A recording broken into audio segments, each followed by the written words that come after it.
Hello বন্ধুরা, আসসালামু আলাইকুম। পাপড়ি মাশরুম অ্যান্ড অ্যাগ্রো ফার্মের পক্ষ থেকে সবাইকে শুভেচ্ছা। আশা করি সবাই ভালো আছেন। একজন শ্রদ্ধেয় উদ্যোক্তা জানতে চেয়েছেন, অল্প পরিমাণে স্পন কিনে বসিয়েছি। খামারি বলেছিল 7 থেকে 8 দিনের মধ্যে ফলন আসবে, কিন্তু এখন 13-14 দিন হয়ে গিয়েছে, এখনো কোনো ফলন আসেনি। এখন এগুলো ফেলে দিব কিনা বুঝতে পারছি না। দেখুন, আপনি যেখান থেকে কিনেছেন সেখান থেকে যদি বলে থাকে 7-8 দিনে ফলন আসে, আর সেটা যদি হয় PO2 জাত, তাহলে এটা সঠিক তথ্য নয়, হয়তোবা বিক্রির জন্য আপনাকে আশ্বস্ত করেছে। যদি পপ জাত হয়ে থাকে তাহলে 7-8-10 দিনের মধ্যেই ফলন আসবে, কিন্তু PO2 জাত যত গরম পড়বে তত লেট হবে।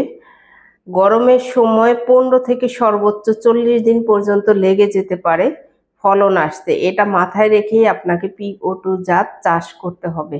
হতাশা হলে হবে না। যদি স্পন সঠিক হয় তাহলে অবশ্যই ফলন আসবে, এবং আপনি যদি নিয়মিত পানি স্প্রে করে থাকেন তাহলেই ফলন আসবে। কিন্তু আপনি বিরক্ত হয়ে যদি পানি স্প্রে না করেন, সেক্ষেত্রে যার কাছ থেকে স্পন কিনেছেন তার কোনো দোষ নেই। এটা আপনাকে মাথায় রেখেই চাষ করতে হবে, হতাশা হলে চলবে না। আগে জানতে হবে কোন জাতের কি বৈশিষ্ট্য। এগুলো না জেনে যখন আপনারা চাষ করতে যান তখনই এই সমস্যায় ভুগে থাকেন।